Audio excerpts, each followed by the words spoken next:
நான் எக்ஸ் நகர்மன்ற உறுப்பினர். குளிக்கிறதுக்கு இந்த பக்கம் தான் ரொம்ப பேர் வராங்க. நடுத்துறை இது.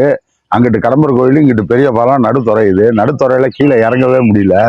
கீழே இறங்குறதுக்கும் பாதை இல்லை, ஒத்தடி பாதை மாதிரி இருக்குது. கல்லு முள்ளுமா கிடக்குது. நாங்க ஒத்தடி பாதையில தான் வந்து இங்க வந்து கீழே இறங்குறோம். இது ஒரு தடுப்பணையாவும் இருக்கு. நீங்க கட்டி கொடுத்தா இறங்குறதுக்கும் படி வசதியும் செஞ்சு கொடுத்தாக்க மக்களுக்கு பிரயோஜனமா இருக்கும். எல்லா மக்களும் இங்கதான் குளிக்கிறாங்க.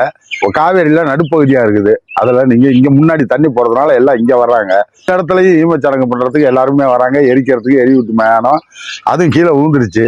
பழசு கட்டி கொடுத்துருந்தது. இப்ப கீழே வச்சுதான் இது பண்றாங்க. வார்டு எம்எல்ஏ எல்லாத்துட்டையும் சொல்லியாச்சு. இதை பத்தி எந்த விதமான நடவடிக்கையும் இல்லை. தயவு செஞ்சு இதை ஒரு கவனமா எடுத்து தமிழக அரசுக்கு பரிந்துரை பண்ணி இதை செஞ்சு கொடுக்க சொல்லுங்க. மக்கள் பயனடைவாங்க. 6 மாசத்துக்கு முன்னுக்கு வந்து பார்த்தாங்க.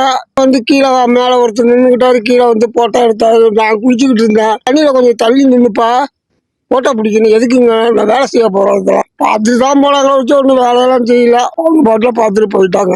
எங்களோட செலவுலேயே நாங்கள் பார்த்துருக்கோம். பாதி வேலை செஞ்சுருக்கோம். செடியெல்லாம் சுத்தம் பண்ணியிருக்கோம். ஏதோ ஒரு ஃபெஸ்டிவல், ஒரு நல்லது கெட்டது எதுக்காக இருந்தாலும் இங்கே தான் ஆளுங்க வராங்க. இறங்கி போகிறதுக்கு ரொம்ப சிரமமாக இருக்குது.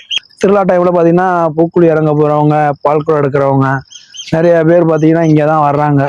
ஆனால் வெள்ளம் வரும்போது பார்த்தீங்கன்னா இந்த இடம் இருக்காது. ஏன்னா வெள்ளம் வந்து எல்லாம் அடிச்சுட்டு போயிடும். மக்கள் பயன்பாட்டுக்கு தான் நம்ம பண்ணுறோம். சொல்லிட்டு தான் இருக்கோம். நிறைய பேர் இங்கே இருக்கவங்கள்ட்டையும் சொல்லியிருக்கோம். அது வந்து பண்ண முடியாதுங்கிற இதுக்கு வந்துட்டாங்க. லாங் டிரைவ் போகிறவங்களாம் டக்குன்னு அர்ஜென்ட்டில் இறங்கி குளிச்சுட்டு போகிறாங்க. அப்போ அவங்களுக்கும் பார்த்தாச்சுக்க இந்த இடம் வந்து ரொம்ப சுத்தமாக இருந்துச்சு. படிக்கட்டு மட்டும் கட்டி கொடுங்க. மீறி தடுப்பு சுவரெல்லாம் கட்டணுங்கிறது சாத்தியம் கிடையாது. ஒரு படிக்கட்டு மாதிரி கட்டி கொடுத்தாங்கன்னா நல்லாயிருக்கும்.